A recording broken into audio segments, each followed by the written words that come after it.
कौन सी संस्था थी बताओ? IUCN ना। इन्होंने क्या किया था, जो भी वन्य जीव था, है ना, उसको क्या किया था बताओ, जल्दी से बताओ। उन्होंने क्या किया था, यानी कि जो भी पौधे थे और प्राणी थे उनको लगभग 5 जाति में बांटा। कितने? और 5 एक 6 जाति में बांटा। कितने जाति में बताओ? 6 जाति में। तो पहला कौन सा था? सामान्य जाति, यानी कि ऐसी जातियाँ जिनकी संख्या जो है क्या कह सकते हो, जीने के लिए संभव है ना, ये नहीं था, यानी कि जीवित रहने के लिए क्या है, संभव है। तो उसको हम लोग क्या कहते हैं बताओ? सामान्य जाति। जैसे पशु हो गया, साल हो गया, चीरी, सब चीज, है ना, एक सामान्य जाति हो गया। ये क्लियर है बात है? उसके बाद था संकटग्रस्त। कौन सा? संकटग्रस्त, यानी कि ऐसी जातियाँ जो संकट के कगार पर, जिस पर, है ना, जिस पर संकट का खतरा, जिस पर किसका खतरा बताओ? संकट का खतरा, है ना, जो संकटग्रस्त हो सकता है, धीरे धीरे वह लुप्त हो सकता है। वो यानी ये इसके अंतर्गत आ गया काला हिरण, मगरमच्छ हुआ, है ना, भारतीय जंगली गधा हुआ, गेंडा, पूंछ वाला बंदर और संगाई, है ना, एक हिरण है, ध्यान रखना। उसके बाद सुभेद जाति है। कौन सी? यानी कि जिसकी संख्या क्या हो रही है? घट रही है, धीरे धीरे क्या हो रही है बताओ? घट रही है।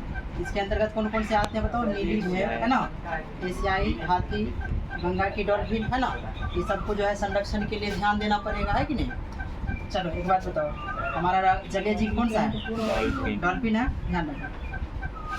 उसके बाद है दुर्लभ जाति, है ना, जिसकी जनसंख्या बहुत कम होती है। ऐसी जाति जिनकी जनसंख्या बहुत कम होती है, जो धीरे धीरे सुभेद के कगार पर, मतलब ये घट रही है धीरे धीरे उनकी संख्या, और वह धीरे धीरे घटकर किसके अंतर्गत आ जाएगी बताओ? संकटग्रस्त के अंतर्गत। तो ऐसे कौन कौन से जीव है इसके अंतर्गत?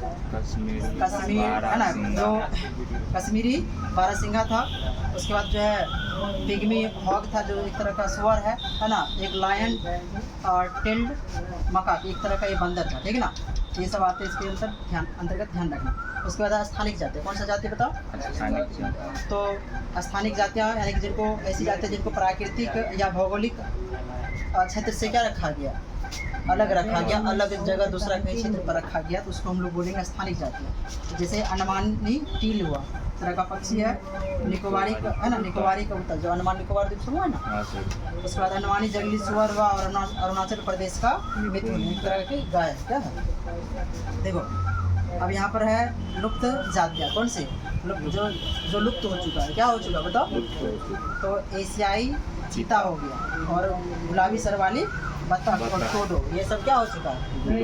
लुप्त हो चुका है। तो देखो वन्य जीवों के प्राकृतिक संरक्षण के लिए जो है एक संस्था है, वर्ल्ड वाइड फंड, है ना, ये जो है नेचर को सुरक्षा प्रदान करने के लिए ये संस्था चलाई जा रही है। तो एक वर्ड है, ध्यान रखना, इन सिटू। क्या है बताओ? इन सिटू। इन सिटू प्रयास क्या होता है? तो वन्य जीवों को उनके प्राकृतिक आवास में सुरक्षित रखने का प्रयास क्या कहलाता है बताओ? इन सिटू। कौन सा आवास बोला? तो प्राकृतिक आवास। प्राकृतिक आवास में ये वन्य जीवों को सुरक्षित रखना क्या कहलाता है? इन सिटू। प्राकृतिक आवास में वन्य जीवों को सुरक्षित रखना इन सिटू। और एक्स सिटू क्या था? तो कृत्रिम आवास में। कहाँ पर बताओ? वन्य जीव जो संकटग्रस्त जीव हैं उनको कृत्रिम आवास में है ना, सुरक्षा प्रदान करना या कृत्रिम आवास में रखना क्या कहलाता है बताओ?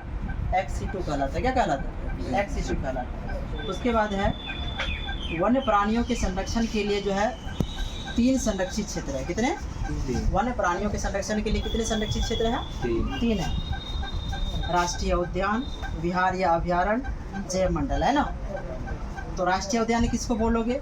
ऐसे क्षेत्र जिसका उद्देश्य वन्य जीवों के प्राकृतिक आवास में वृद्धि करना और उनके लिए प्रजनन की परिस्थितियां तैयार करना होता है, उसको क्या कहते हैं हम लोग?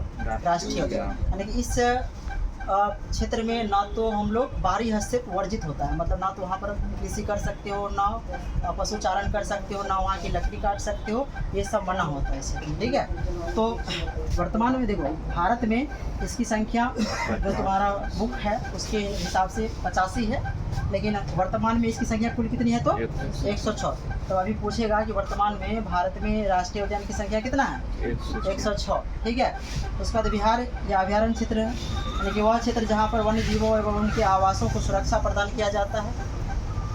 वैसे क्षेत्र जहाँ वन्य जीवों को और उनके आवासों को क्या दिया जाता है बताओ? सुरक्षा प्रदान किया जाता है, उसको क्या कहते हैं हम लोग? विहार या वन्य अभयारण्य कहते हैं ना। इसकी संख्या बुक के हिसाब से कितना था बताओ? 448। और अभी वर्तमान में कितनी है इसकी संख्या? 574 अपने भारत में। ठीक है। उसके बाद है जैव मंडल, यानी कि वह क्षेत्र जहाँ पर प्राथमिकता के आधार पर जैव विविधता के संरक्षण के लिए कार्यक्रम चलाया जाता है, उसको क्या कहते हैं हम लोग? जैव मंडल। क्या कहते हैं उसको? और जैव मंडल की संख्या जो बुक के हिसाब से कितना था? 14, लेकिन वर्तमान में कितनी है? 18। वर्तमान में कितना है? तो क्वेश्चन पूछेगा भारत में जैव मंडल की संख्या कितना है वर्तमान में? 18 है। याद रखना इसको। ठीक है। अब देखो, कुछ राज्य है और उनसे संबंधित क्या है? राष्ट्रीय उद्यान और अभयारण्य है, नेशनल पार्क, और यहाँ पर सेंचुरी है, वाइल्ड लाइफ सेंचुरी होता है। ठीक है, ये चीज़ है। तो मध्य प्रदेश की बात करें तो मध्य प्रदेश में कान्हा राष्ट्रीय उद्यान है, माधव है, पन्ना है, पेंच है, सतपुरा और बांधवगढ़, ये सभी क्या है? मध्य प्रदेश में। कहाँ पर बताओ? मध्य प्रदेश में। कर्नाटक की बात करोगे तो कर्नाटक में बांदीपुर, कहाँ क्या बोलोगे? बांदीपुर। गांधी सागर अभयारण्य है, वाइल्ड लाइफ सेंचुरी है, और शरावती वन्यजीव अभयारण्य है। ठीक है। तो कर्नाटक में क्या सर? बांदीपुर, बोलो जल्दी से, गांधी सागर और शरावती, क्या बोले? तो इम्पोर्टेंट इसमें बांदीपुर है, याद रखना। राजस्थान की बात करें तो रणथंभौर, क्या बोलेगा? रणथंभौर नेशनल पार्क हो गया। ठीक है। और यहाँ पर घाना पक्षी विहार हुआ, सरिस्का वन्यजीव अभयारण्य है, ये ध्यान रखेंगे। आंध्र प्रदेश की बात करेंगे तो कावला वन्यजीव अभयारण्य है, मालापट्टी पक्षी अभयारण्य। केरल में क्या सब है बताओ? पेरियार राष्ट्रीय उद्यान। पेरियार राष्ट्रीय उद्यान कहाँ पर है बताओ? केरल में। उत्तराखंड की बात करोगे तो जिम कार्बेट, कहाँ पर है जिम कार्बेट बताओ? ये इंपॉर्टेंट है। जिम कार्बेट राष्ट्रीय उद्यान कहाँ पर है बताओ? उत्तराखंड। नंदा देवी उत्तराखंड। केदारनाथ अभयारण्य कहाँ बताओ? उत्तराखंड। और चीला अभयारण्य कहाँ पर है? उत्तराखंड। उसके बाद उत्तर प्रदेश की बात करोगे तो दुधवा राष्ट्रीय उद्यान, कौन सा? दुधवा और चंद्रप्रभा। दुधवा और चंद्रप्रभा कहाँ पर है बताओ? यूपी में, उत्तर प्रदेश। काजीरंगा और मानस, काजीरंगा और मानस कहाँ पर है बताओ? असम। काजीरंगा और मानस कहाँ पर है? असम में। झारखंड की बात करोगे तो हजारीबाग वन्यजीव अभयारण्य, पलामू वन्यजीव अभयारण्य और डालमा वन्यजीव अभयारण्य कहाँ पर है बताओ? झारखंड में। तमिलनाडु में मुदुमलाई और अन्नामलाई और गुंडी, है ना। तो मुदुमलाई वन्यजीव अभयारण्य, अन्नामलाई वन्यजीव अभयारण्य और गुंडी, कौन सा? गुंडी नेशनल पार्क जो है राष्ट्रीय उद्यान, ये कहाँ पर है तो? तमिलनाडु में, है ना।